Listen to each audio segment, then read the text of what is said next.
Have you ever been truly hunted? Not bullied, not chased in a game of tag, but quietly, methodically tracked in the dark by someone who knows exactly how vulnerable you are. When you're 14 and running for your life, your imagination plays tricks on you. Every shadow looks like a hand reaching out. Every snapping twig sounds like a gunshot. But what happened to me at 2:00 a.m. wasn't my imagination. It was real, and it was right behind me. I had exactly $7 in my pocket, a bag with a change of clothes, and a bruised rib from the very reason I had slipped out of my bedroom window weeks earlier. I was walking down a stretch of cracked, poorly lit sidewalk on the edge of the college district when the headlights washed over me.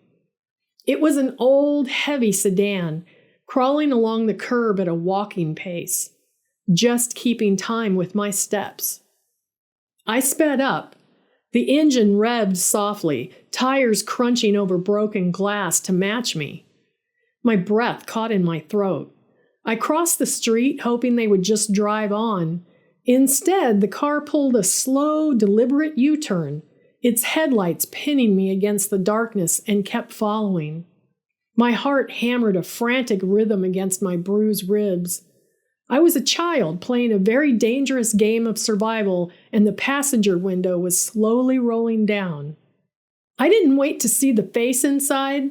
I needed to vanish. I needed a crowd, a distraction, a place where monsters and slow-rolling cars couldn't follow. And then I heard it, a low, rhythmic thumping that vibrated through the cracked pavement. Bass. I sprinted toward the sound like a moth to a very dangerous neon flame. It led me to a sprawling 3-story brick apartment complex. It looked less like a residential building and more like a concrete hive. Doors were propped open with stolen traffic cones. Blue and purple LED lights spilled out of cracked blinds. The smell of cheap beer, stale cigarette smoke, and pungent weed hung thick in the night air. To any normal person, it was a nuisance. To the car idling at the end of the block, it was a fortress of noise and witness.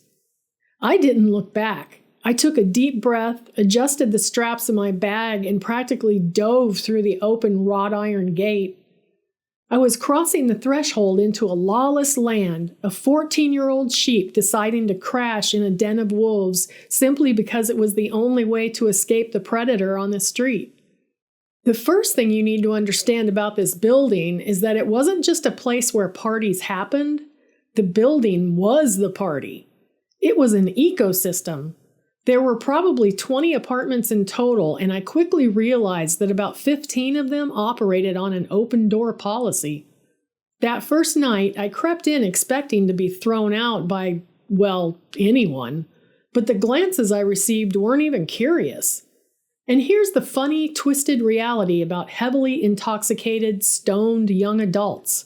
They are surprisingly maternal. When you're 14 and you look like a lost puppy, stoners don't call the cops. They offer you nacho cheese Doritos in California coolers.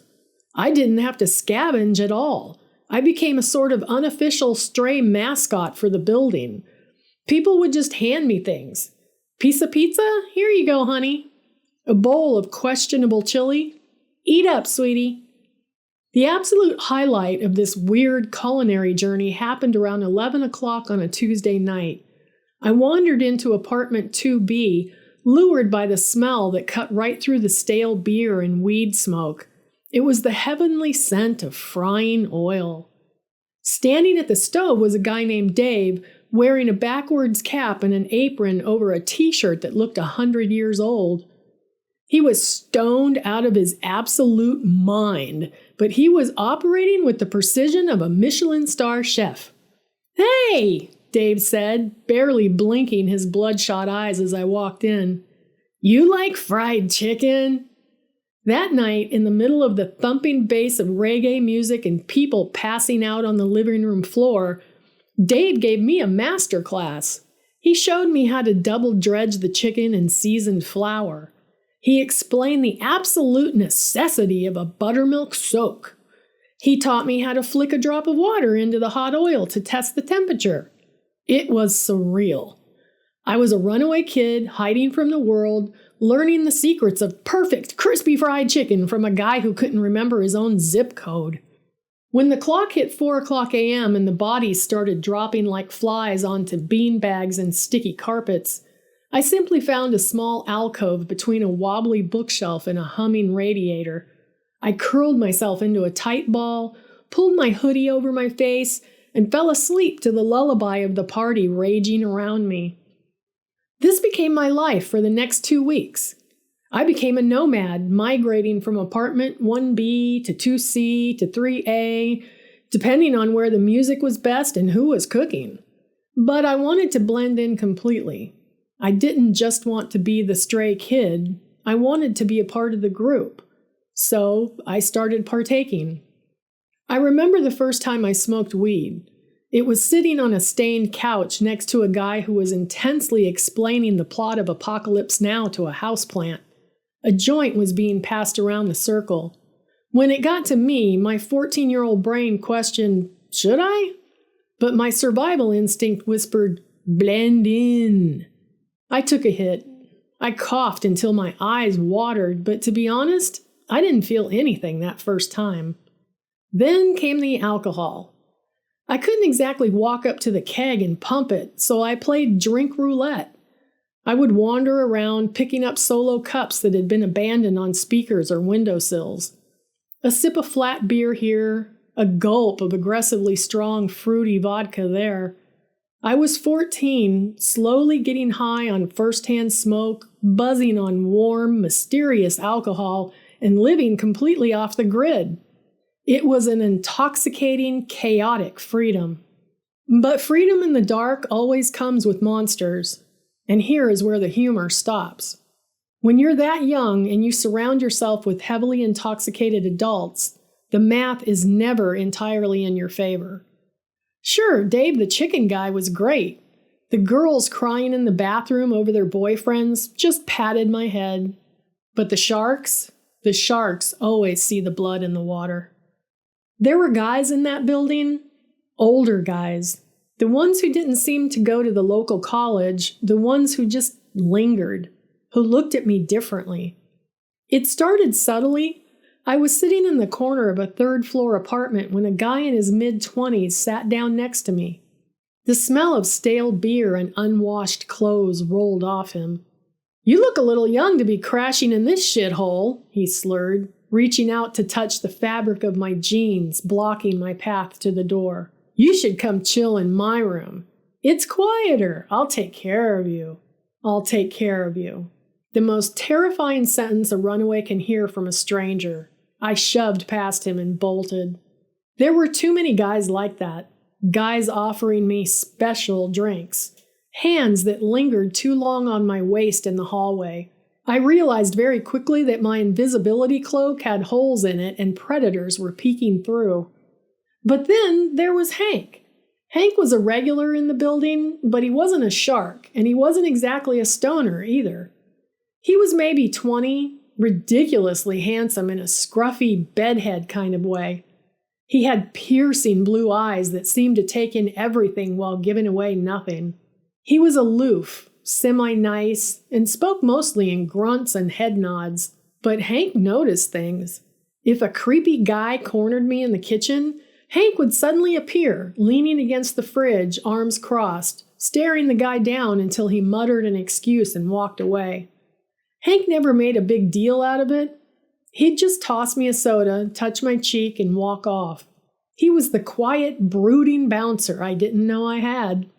So it was 2 weeks of living on fried chicken, dodging sharks, and sleeping in 2-hour increments while the bass shook my bones. And then, just like that, the music stopped. It was a Tuesday night. I was in apartment 1A with the door wide open. Suddenly, the music was violently unplugged. Standing in the doorway were a man and a woman in property management polo shirts, looking at the room with absolute disgust. "All right, that's it," the man bellowed. "Everybody out, now! If you don't live in this unit, you have exactly 60 seconds to vacate before I lock the doors and call the police. The absentee landlord era is officially over. We are the new live-in management and this circus is shut down. The panic was immediate. The cockroaches had been exposed to the light. People scrambled. Things were dropped. I grabbed my bag and merged with the fleeing crowd. We spilled out into the hallway, but the management team was already moving door to door. I was swept up in a tidal wave of complaining, hungover partiers pouring out of the front gate and onto the cold concrete sidewalk. Just like that, the Hive was dead. The neon lights clicked off, the doors locked, the sanctuary was gone. I stood on the sidewalk across the street, watching the college kids disperse. They had dorms to go back to. They had a plan B. I watched them walk away until the street was almost entirely empty. The silence of the 3 a.m. street wrapped around me like an ice-cold blanket. My buzz had worn off. My stomach tightened. I looked down the block and saw two of the sharks, the older, creepy guys who had been eyeing me all week. They were lingering by a street lamp, talking in low voices and looking right at me. I was completely exposed. No crowds, no loud music to hide behind. Just a 14-year-old kid alone in the dark. I gripped the straps of my bag, ready to run, when a beat-up Honda Civic pulled up to the curb right in front of me. The passenger window rolled down. It was Hank! He looked at me, then glanced down the street at the two men lingering under the street lamp. His jaw tightened. "Get in," Hank said. It wasn't a request. I hesitated, my hand hovering over the door handle. "Where are we going?" Hank sighed, rubbing the back of his neck. "My place. Well, my foster mom's place. She won't ask questions tonight. And she makes a better breakfast than Dave." I looked back at the shadows, at the men watching me. Then I looked at Hank, the handsome, quiet guy who had silently guarded me for 2 weeks. I was choosing between the known monsters in the street and the terrifying unknown of a stranger's car. I opened the door, slid into the passenger seat, and as Hank pulled away from the curb, I realized my life on the run was about to take a weird turn. If you want to hear the story of where Hank took me and how he ended up with his foot backwards, hit that subscribe button and I'll see you in part 2. And hey, before I go, I want to take a quick second to say something important. This story is my reality, and while I survived it, being a runaway isn't a game. If you're a young person watching this who has run away, or if you feel like your home is so unsafe you're thinking about leaving, please know you aren't invisible and you don't have to figure it out alone. You can call the National Runaway Safe Line at 1-800-RUNAWAY for free confidential help 24/7. I've put their info, along with some other resources, down in the description. Please stay safe out there, guys.